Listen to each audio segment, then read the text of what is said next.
Right now, I'm getting ready for back to school. I know some people have already started, some people still have a few more weeks, but right now, I'm in the middle of almost panic time. And I feel like no matter how many years you've been teaching, there's that little bit of a summer scary. Instead of it being Sunday scaries, we are afraid because the summer is ending and the school year is going to start and there's so many unknowns. And so I wanted to come here with a list of things that you can do to get started when you don't even know where to start, but also things that you can let go. So hopefully this will help you find a little bit more peace before the next big start in whatever is going on in your life. Hey, Sam here, and I know your day's crazy, but I've got a quick idea to take your stress from overwhelmed to under control. So let's tackle systems from the classroom to your living room, one simple step at a time. This is the Simple Systems with Sam podcast. I'm not even kidding. I just got back from our welcome night at our school where we see all the students. They get to go look around at their schedules, take a walk on the campus, and they get to sign up for all the things that they want to sign up for, get all of their fees paid and all that stuff. I just got back into my classroom today also for the first time really that I've been able to truly work in there this summer. I became overwhelmed like pretty easily. I knew that there were things leading into this week that like this was going to really start it for me. We have 2 weeks until school starts. I have this week to have most of my free time. And then next week we start all of our professional development and work days. So I have a laundry list of things to do and I started freaking out like I'm never going to have enough time to get this done. But really, I know that's not true. And I know that whatever list you're looking at or whatever big event is happening or whatever is stressing you out is not true for you either. So let's talk about some things that you don't need to do. One, you don't need to reinvent something that worked perfectly fine. And I know that there's always tweaks that we think could make something better, but if it worked, don't fix what isn't broke. And I know that that seems so cliche, but we have to remind ourselves, if you had a turn-in tray system that worked, do you need to reinvent it? Do you need to change what was going on with it? Or can you just let that live the way it was? Do you really need new bins when the old bins worked perfectly fine? Do you need to change how you hand out class supplies? Or was the old way good? It was just maybe you needed to practice the procedure a little bit different. What is working that doesn't really need an update? Make sure that you don't push yourself to fix something that isn't broken. Everything can always be improved, but if it's working, it's not worth your time. The number 2 thing I want you to think about is that it kind of falls under number 1, I guess, but you do not need to change up decor in your home or at school. If it's working, then don't change it. I had a really big epiphany, I think, while I was watching elementary teachers set their classroom on TikTok, which is a weird niche I have now fallen into a rabbit hole on. I love watching elementary teachers set their classrooms, but I also don't understand some of it. And the things I don't understand is when you're changing out like a number line or letters because you like a new set of colors better. I personally can think of several other ways that you could like trade these out without doing all the work of like buying new number lines and letters and all those things. But they're changing out all these little pieces of their room that were functioning just fine for a slightly different theme. It started me thinking because I have been on this journey, if you will. I had this wonderful wall in my classroom and my students loved it. It was covered in this Better Than Bulletin Board Galaxy paper and it looked like a giant thing of space behind me. If you can't tell, I do enjoy a space theme. And I loved that wall. I rearranged my entire classroom so that I could put my desk so that that wall was behind me. It's the wall that when you walk into my room, you're just staring at. And that literally puts a smile on my face. And it sounds so cheesy, but I love that wall. And then the fire marshal told me I had to take it down. And that literally devastated me. I was so salty about it for months. And so I took it down and I told all my kids how I wasn't as happy now when I walked into my room. And they were kind of on the same page. They loved that thing. And then I was like, how can I replace this? How can I do better? I know that I love space, so I'm going to stick with space somewhere, but how can I change it? How can I make it snazzier? And then I finally came to the realization, why am I making my life difficult? Why am I thinking about changing all these things just slightly? when I can just do a little tweak and keep everything the way it was? Why am I like trying to figure out how to make shower curtains work, or how I can actually do contact paper but then not damage my walls, because my admin would be very unhappy with me if I did. I was thinking of all these separate ways that I could just tweak some things, just changing the color on a number line. And all I realized I need to do is I just need to get some fire retardant spray and spray the paper down. So that's what I'm doing. I'm literally just going to spray it with fire retardant spray and put it right back up. And it's still going to make me happy. And I just wanted to settle into the colors and the things that make me happy and not spend so much of my time changing up the little things that truly, like, they were working, they were fine, and they don't matter that much. And so I do the same thing in my house.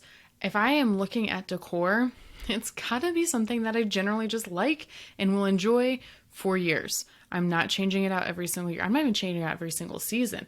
There are some people, and I've never understood how they know, when do you transfer from fall to Thanksgiving, Thanksgiving to Christmas, Christmas to winter, winter to Valentine's Day, Valentine's to St. Patrick's, and then why do we even celebrate St. Patrick's Day? And then how far do you get into Easter before it's just spring, or do you do spring before Easter? I've never understood it. So you know what I do? I don't do any of that. I do add a couple little pieces here and there during that time, but I'm not changing up my decor. I'm not changing my mantle. I'm not changing pictures that are hanging in prominent areas of my house. I don't have special throw pillows, because that's just effort and energy and time that I could find better things to do. So when it comes to your classroom or your home, does it work? Can it work? Do you really, really need to change the color on your number line? The number 3 thing you don't need to do is something that I bring up a lot, but I want to remind everybody, you don't need to do it all.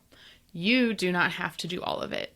And what I mean by that, when it comes to things like classroom stuff, you can purchase somebody else's cutout letters. You can purchase worksheets. You can purchase templates, but you can also ask for people to help you. You can see if somebody wants to come in and help you decorate or set up. I have things that I save until my students are in class and they help me do. I'm trying to make a list of things that I can have my TAs do. And I know that we have our National Honor Society kids that can help us out when we are doing our work days, and they will come in and get all their volunteer hours done.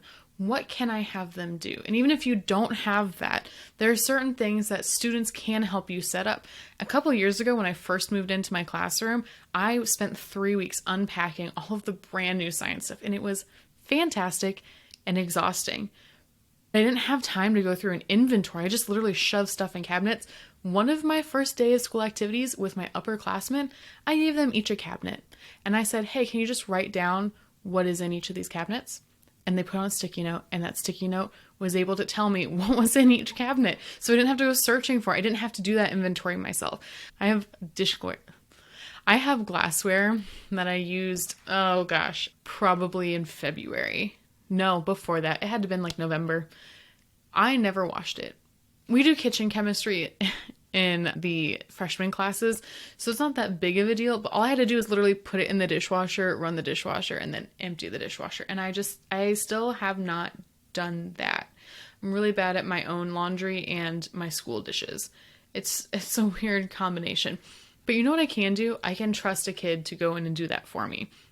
There are so many things that I do need to take care of on my own as the teacher, but students can help you in those first few days take ownership of the classroom and help organize things. Right now, when my kids who are 7 and 6 are going into class with me so that I can take some time to set up, I find little jobs for them to do, like separating out all of my markers by color into these new bins, because I'm really tired of my markers getting lost. So I'm hoping that if I have all the red thin line markers together, people will be able to grab and put back what they need. That's also something that you could have like a freshman class do on their first day. When they're sitting around getting to know each other, you could say, hey, your guys' community building task is to do this. And you can have them tell you what types of things they want to see different in the classroom, maybe how they would arrange desks. Oh, I love having students come up with new ways to organize my desks because they get really into it. And I tell them if they set it up in a great way, they can choose the seating chart too. I always reserve the right to make some tweaks. But if I need a change in my classroom and the students are willing to do it, I'm going to let them do it. Now, I understand this really only works for middle and high school students, but you can also have elementary do a lot of really fun things, and that's a great classroom building activity as well. The other thing is with decor, I do actually spend a good chunk of time in those first few days having my students color things about themselves that I then later use as decor. I find out really quickly who has really great handwriting, who has great attention to detail, who's artistic, so that later on when I want some hallway decoration made up for me, I know who to tap on the shoulder and be like, hey, are you bored during study hall? Would you like to draw a life-size Grinch for me? And I can put it up in my hallway decorations. And they're always willing to do it. So that is how I can use other students to help me in the classroom. But again, at home, like I know my husband already knows that during that first probably month of school, I'm not making dinner. I'm going to come home and I'm going to need to like not contact anybody. And he's going to have to take over for that. But that is a responsibility that he knows is coming. I don't have to do all of it on my own. So where can you look at on your list of all the things that you have to do and hand some things off? Another really untapped resource, I think, is some of our aides and like library assistants. Some have a lot to do and they truly work so hard. Others have it really well under control and they're kind of just sitting there during those first few days. Our library aide is always willing to laminate and then cut things out for us. And I love it. I actually handed her a stack of stuff before summer even started and said, hey, I need this laminated sometime before the first day of school. She's on it and she's going to cut them all out for me. It's going to be great. I'm utilizing the offerings of other people to help lower my list so I do not have to do everything. All right, great. So now we have cut down on the things that we really need to look at and the list that was growing out of control. If you still need help, then I actually have a really simple 5 steps to simplifying your to-do list. And it is one of the very first podcast episodes that we ever recorded.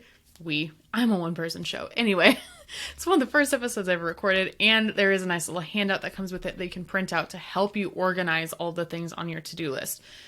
But if you still just need help getting started, if you've written it all out, you've broken it down, you have it kind of organized, categorized what you need to do, when maybe you need to do it, what it would take to do it, how do you even begin? So I'm going to give you a couple tips for how to just start when starting feels hard. The first thing is to just start. When you go into a classroom, there are so many teachers on all social media that say, I just sat and did the first day stare. And if you are not a first year teacher, you understand what that is. You get to your classroom and you literally just stop and sit and look around and imagine everything. And you can honestly spend over a day just doing that, just sitting and staring. But, that's not the best use of our time. And so one of the things that I'm going to encourage you to do is to start somewhere. Before you even get into the classroom, decide on one thing that you know you just want to get done. And like a small thing, like going through your desk drawers and just getting those organized. So before you get to class, you already know that that's what you need to do. You're just going to go straight there and start doing it. Your desk could be completely in the wrong spot. That's fine. But you know what you're not doing? You're not sitting and staring at your room. You're actually getting something done. It's the same thing when it comes to laundry. So I know I've talked way more than I probably should about my laundry woes, but also I'm getting my 7 and 6-year-old into doing their own laundry. And let's just say they sometimes feel the same way I do about it. You know what I tell them to do? I said, okay, all I need you to do right now, separate into piles. They're going to put their underwear in pile. They're going to put shorts and pants in another pile, and then their shirts. They're just going to separate all that. And then they can go ahead and I'm like, all right, well, why don't you just, since these just go in bins, next up, why don't we just put those away? And then before you know it, half of their laundry is done, okay? Like it's so easy. You just have to tell them a small place to start, something that's manageable. Now, let's say you can't think of a single task that you know you need to get done, or the task is bigger than you can imagine. For me right now, that is the back room of my classroom. So I have a fairly large classroom already. We have a science lab classroom. So I have labs in the back and then like the teaching area up front. I also have the department closet in the back corner. So back there are extra tables, extra supplies, department supplies. And then I have my own science prep room. And in that prep room right now sits just all of the junk I didn't know what to do with. I think I entered that prep room maybe 3 times all of last year, because when I moved classrooms and I had to just put things away so that summer school could take place, I just put things in there. And then throughout this year, when I was taking down decorations from the hallway and I knew I wanted to reuse them, or I finished one lab and needed to start another and I didn't know what to do with everything because I didn't have time, I shoved it in that room. That room was my disaster. It is my little secret hidden closet. It's the Monica closet. I needed to start there. Today, I could have started with something smaller. I really could have. But I knew that I wanted to tackle this closet. And so when you open up the closet, it's like looking at a room from Hoarders. A little bit. Like, I'm only lying a little bit. I could probably fill up like 3 trash cans though. So where do you begin? Well, you start in the corner. You just start in one corner and you shift around. Everything you touch finds a home. It takes a little bit longer, but it's all done the right way. So I started right when I walked in. I had this broken inertia demo rod thing. I threw it away. It was broken. I literally could not have fixed it. I had a Van de Graaff sitting right there, but the belt was broken. So what did I do? I made a note to myself to order a new belt. And then I moved on. And I just kept going around and around. And once I got like a little section of cabinetry like cleared off, I would sweep up and I would clean up. And that one little spot looked so good. It was great. That then I was able to find more motivation to keep moving around. And because everything I was touching, I was finding a place for, I also had a better idea of how in control the rest of my room really was. I didn't have to worry about it as much. So you just start in a corner and go. This is the same thing when you're going around your own house. When I know that my kitchen is feeling a little out of control, I start with the counters. I clear off the counters and then I pull open one drawer at a time. And I look at that drawer and I deal with it. And if I have more energy, I go to the next drawer and I deal with it. If I don't, then I stop. But I know that I at least got that drawer done and I at least got the counters done. And my kids at least got some of their shorts put away. They'd started the project and the rest of it feels a lot easier and more manageable from there. And to bring all of this full circle, the last little tip that I'm going to give you, use a block schedule. Help yourself by listing out different categories of things you need to work on and then providing yourself with a time block for that category of things. So like for me tomorrow, I'm going to spend a lot more time in my classroom. Well, I'm going to give myself 30 minutes to work in that back closet. I got somewhere today, but I did not get done. And then I'm going to give myself 30 minutes to go through and inventory some of my cabinets. And then I'm going to give myself 30 minutes to get copies printed up and put decor up while I'm waiting for my copies to print. There are chunks of things that I can do, and I'm going to just give myself an allotted time, and then I have to move on. And if you don't prioritize it within that time, then it's fine that it gets pushed back. There are things that we can mentally know, hey, I have to get this done. We tend to start on that first when you have a block schedule. So when I go make my copies, I am going to go ahead and get started printing off my day 1, day 2 materials. I'm not going to go and print my semester exam. The block schedule gives you permission to go ahead and mentally prioritize what needs to get done, but it also gives you an ending point. It also doesn't keep you stuck in one place for too long so that you can touch all of the things around you. So outside of the classroom this week, I know that there are other things I need to do at home. I need to swap out some closets for my kids. I need to get some meal prep done so that I have freezer meals to pull and freezer lunches, because I'm not going to be in that zone once school starts. So I need to prep that ahead of time. I also know that there are other just small things around the house that I need to get done.